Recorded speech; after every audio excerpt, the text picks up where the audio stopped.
You arrive at the airport the same way you've done for years. Your bag follows the rules. Your documents are valid. You're calm, early, and prepared. And yet, in 2226, passengers like you are being quietly stopped, delayed, or charged a new $45 fee they never expected. No warning signs, no clear announcements, no rule that looks new on paper. In this video, you'll learn which airport rules changed without being rewritten, why the system now shifts costs onto passengers, and how older travelers are being affected the most, simply for moving carefully. Most passengers believe airport rules only change when something is officially banned or announced. A new item restriction, a new document requirement, a new sign posted at security. But that's not how airport systems evolve anymore. In 2026, the written rules often stay exactly the same. What changes is how strictly and how selectively they are enforced. Airports and security agencies are under constant pressure to move more passengers with fewer staff, tighter schedules, and higher operating costs. Instead of hiring more people, the system has shifted toward automation and measurement. Every pause, every repack, every manual check now has a time value. When that value crosses a threshold, the system no longer absorbs the cost. It assigns it. That's why passengers feel caught off guard. Nothing looks different on the surface. But behind the scenes, airports now treat delays as a passenger-generated expense, not an operational one. And because assistance is mostly request-based, the system stays silent unless you know exactly what to ask for and when. The $45 TSA fee. It's not a fine, and that's why most passengers miss it. The first mistake most passengers make in 2026 is assuming the $45 TSA fee is a punishment. It isn't. You're not being charged because you broke a rule. You're being charged because the system had to step outside automation for you. This fee begins appearing when your screening process requires manual intervention, something the modern airport model is actively designed to avoid.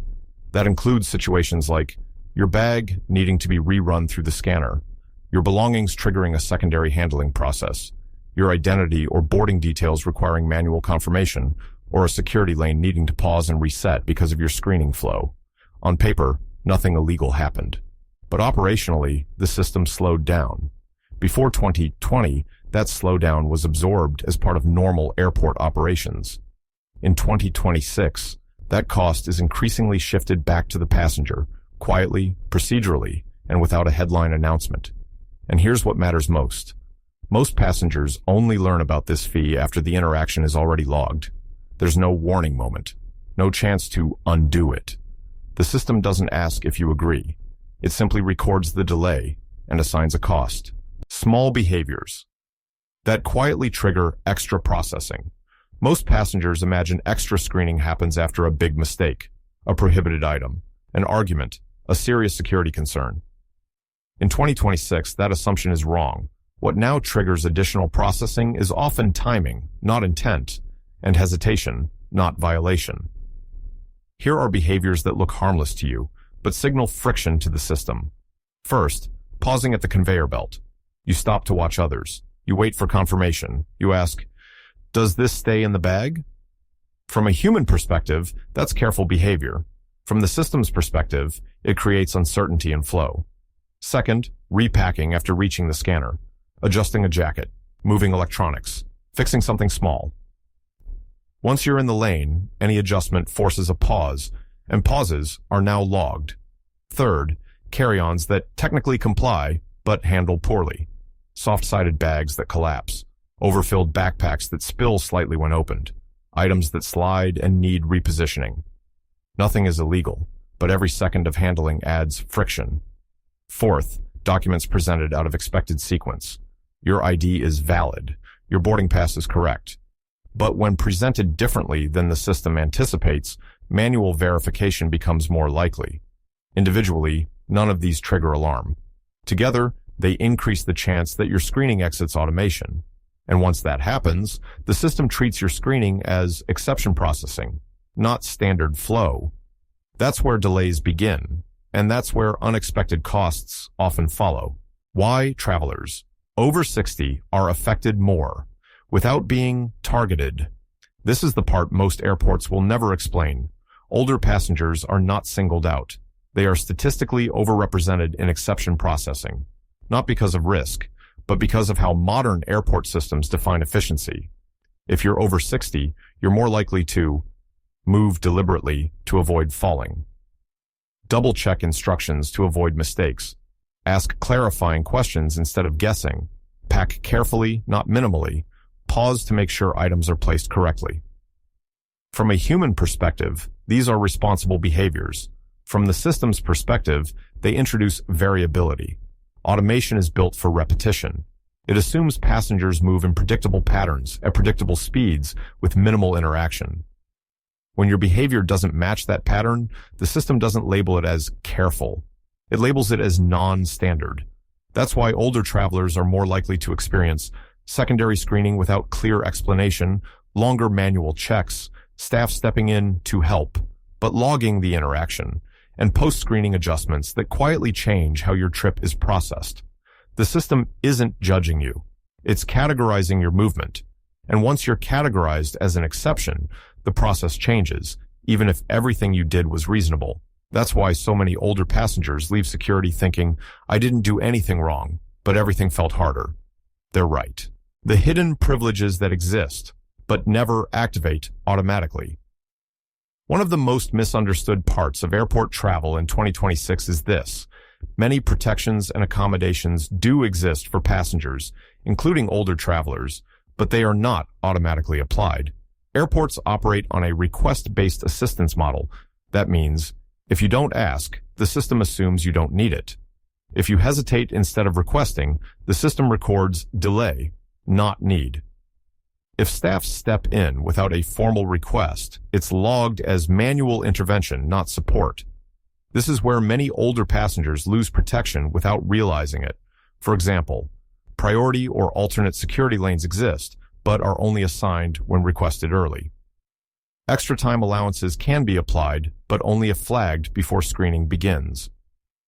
Assistance for repacking or handling items is available, but only when framed as a mobility or processing need, not a last-minute correction.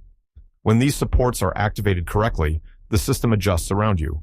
When they aren't, the system treats your slower pace as friction. That's the quiet difference. Airports rarely explain this because silence benefits the system. Fewer formal requests, fewer adjusted workflows, more predictable automation. The privilege is real, but it stays invisible unless you know how and when to trigger it. Same age, same airport, completely different outcomes. At this point, the system has already split passengers into two invisible groups, not by age, not by attitude, but by how they interact with automation. Two passengers, both over 60, arrive at the same checkpoint. The first passenger hesitates, adjusts items at the scanner, asks questions while already in the lane, and waits for confirmation before moving. Everything they do is careful and reasonable. The second passenger asks for assistance before entering the lane, presents items in a predictable sequence, and keeps movement continuous, even if slow. Neither breaks a rule, neither causes trouble, but only one remains inside standard processing. The other quietly exits automation. That's the difference most passengers never see. Once you exit standard processing, everything downstream changes. Additional handling becomes more likely, interactions are logged differently, and costs that used to be absorbed are now reassigned. This is where the $45 fee often appears, not as a punishment, but as a system correction. To the passenger, it feels unfair. To the system, it feels efficient. And unless you understand this split, the experience feels random, even though it isn't. What knowing the system changes, and what it costs. If you don't, when you understand how the system works, airport travel in 2026 feels quieter, not easier, but more predictable. Passengers who know the system don't move faster, they move earlier. They request assistance before entering security, not after friction appears. They present items in the order automation expects. They avoid actions that force manual resets, even when those actions seem minor. The result is fewer interruptions, fewer secondary checks, and fewer post-screening adjustments.